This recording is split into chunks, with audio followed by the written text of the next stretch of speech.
जय जय श्री राम। आप सभी का जीवन मंगलमय हो। हर व्यक्ति खुश रहना चाहता है, स्वस्थ रहना चाहता है। बच्चा जब पैदा होता है तो सुंदर ही पैदा होती है। पूरी सृष्टि, चाहे वनस्पति हो, चाहे जीव जंतु के हों, बच्चे हों, सब सुंदर ही होते हैं।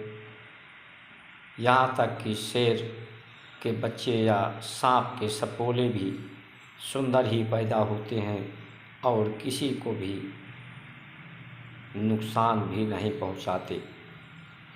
शेर का बच्चा भी जब पैदा होता है तो उसमें किसी को हानि नहीं पहुंचाता।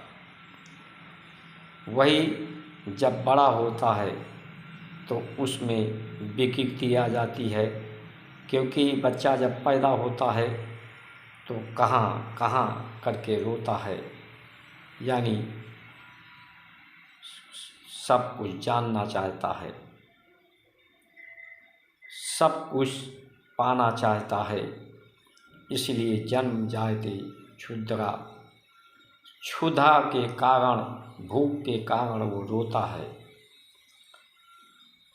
और इस भूख को मिटाने के लिए संसार को पाना चाहता है। और संसार बीज के रूप में है, विकार के रूप में है, विषय के रूप में है। इसलिए उसकी बुद्धि में विकारता आ जाती है, मन इंद्रियों में विषय वासना आ जाती है, कामना आ जाती है। इसलिए विकृति आ जाती है। विकृति को प्रकृति में परिवर्तन करने के लिए ही ऋषियों ने संस्कार, संस्कृत, परंपरा दिया। आहार को पवित्र करने के लिए बीज को या तो भून दिया जाए, उबाल दिया जाए और गौ माता के गोबर और मूत्र से धरती पवित्र हो जाए। तो धरती पवित्र किससे होती है? पवित्रता अग्नि के द्वारा। अग्नि हर चीज़ को पवित्र कर देता है, उसके संपर्क में जो आता है। गोबर, गौमूत्र धरती के अंदर पड़ता है तो केचुए पैदा होते हैं, जमीन के अंदर रिक्त स्थान पैदा कर देते हैं, जिससे सूर्य की प्रकाश और वायु पृथ्वी के अंदर शोषित हो जाता है, वाष्पोत्सर्जन होता है और धरती जल को भी अधिक से अधिक सोखने की क्षमता हो जाती है, जिससे अन्न जो पैदा होता है वो तेजोमय होता है, उसमें तेज होता है। हमारे यहाँ मांसाहारी खाना मना है। मांसाहारी का मतलब मरे हुए को खाना मना है, जिंदे को खाना चाहिए।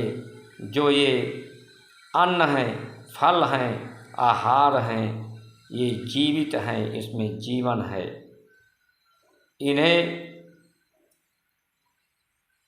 इनमें तेज है, प्रकाश है, इसीलिए इनको उबाल दिया जाता है। इनके ऊपर की विषय विकार समाप्त होता है और इनमें जीवन होता है। जीवन को धारण करने से जीवन मिलता है। लेकिन लोग आज के समय में स्वाद के चक्कर में उसकी जैविकता, जीवन को बहा देते हैं।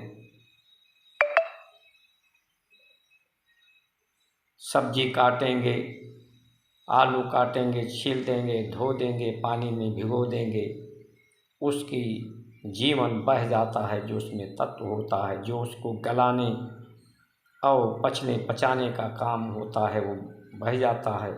इसलिए पेट में जल्दी पचता नहीं, रस नहीं बनता। इसलिए व्यक्ति नीरस होता जा रहा है। इसीलिए हमारे ऋषियों ने सूर्य के समय ही भोजन करने की बात की, अन्न को पवित्र करने की बात की। अन्न पवित्र तो आपके विचार पवित्र हो जाए। उपवास की बात की, उपवास से भी पवित्रता आती है, क्योंकि उपवास से आपके शरीर में अग्नि बढ़ती है। भूख और प्यास भी अग्नि के कारण ही आपको भूख लगता है, प्यास लगता है। ये प्राण तत्व जब शरीर में मंथन होता है तो इससे अग्नि पैदा होती है। अग्नि सामान्य रहे, सम रहे, इसलिए भोजन और जल की जरूरत पड़ती है।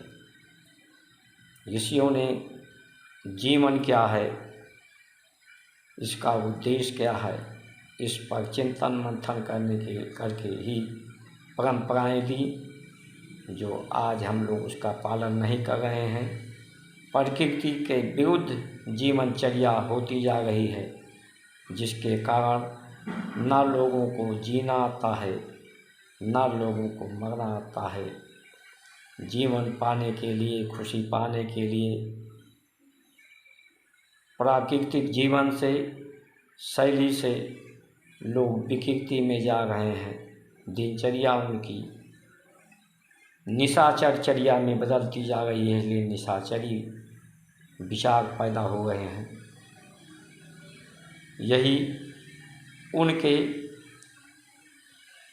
जो शुभ कामना है, व्यक्ति शुभ कर्म करे, शुभ कामना करे, इसी से सबका कल्याण है।